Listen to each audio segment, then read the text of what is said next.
Oi, Fê, tudo bem? Abre a apostila na página 26, tá? Aqui a gente vai aprender hoje sobre algumas doenças. A mamãe já deve ter falado para você a necessidade de ficar lavando a mão o tempo todo, passando um álcool gel, lavar bem as verduras, lavar as frutas que a gente come. Não é verdade? Tomar banho, escovar os dentes. Tudo isso é muito importante para a nossa saúde, porque existe por aí uns bichinhos tão pequenininhos que eu não consigo ver com os meus olhos. E assim, se eu coloco a mão ali, naquele lugar, e tem aquele bichinho que eu não estou conseguindo ver, ele fica preso na minha mão. Se eu passar a minha mão no meu olho, ou pôr na boca, coçar meu nariz, esse bichinho vai entrar dentro do meu corpo e eu posso ficar doente.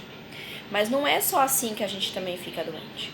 Se eu comer algo, uma fruta, sem ela estar limpinha, bem lavada, ele também pode ter esses bichinhos, que são chamados de micro-organismos, tá?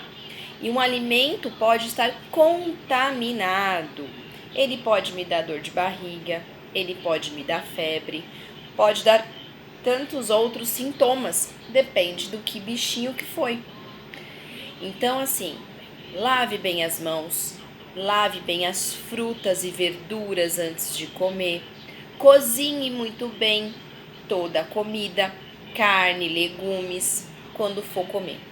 Quando a gente come alguma coisa crua, que quer dizer, não foi cozido lá com a mamãe na panela, lá no fogo, a gente tem que ter muito cuidado. E principalmente, quando eu for tomar água, a água tem que estar filtrada. Não posso tomar água de torneira.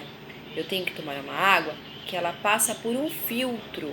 E ele também vai deixar minha água limpinha, tá bom?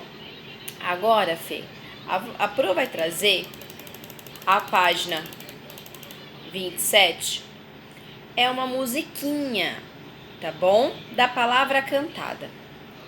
Mas a gente vai apenas ler e você vai responder aí na apostila, tá bom? A musiquinha é assim, ó.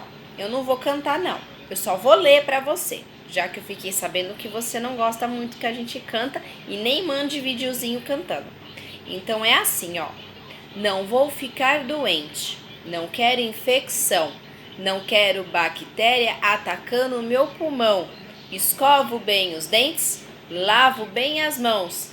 Também no meu corpo inteiro, lavo com água e sabão. Mas a gente se cuida para ter bem-estar.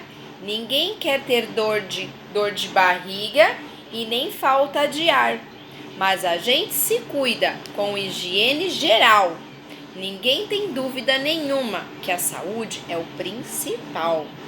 Então, agora você vai responder a 1, tá bom? Escreva o nome do produto de higiene que aparece na canção. Que produto que ele fala que a gente lava? Vamos pensar um pouquinho? Qualquer coisa, pede para a mamãe ler de novo para você. E você também pode tentar ler. Aí você vai responder assim: por que devemos nos cuidar? Por que você tem que cuidar da sua saúde, Felipe? De acordo com a música, o que a Pro acabou de ler para você, o que ninguém quer ter? E vamos achar lá no texto e vamos fazer um risquinho. O que ninguém quer ter. Escreva um hábito de higiene que você tem com o seu corpo. O que é que você faz que deixa o seu corpo limpinho? Conta pra mim um pouquinho. Agora você vai escrever lá na sua apostila, tá bom? Beijo!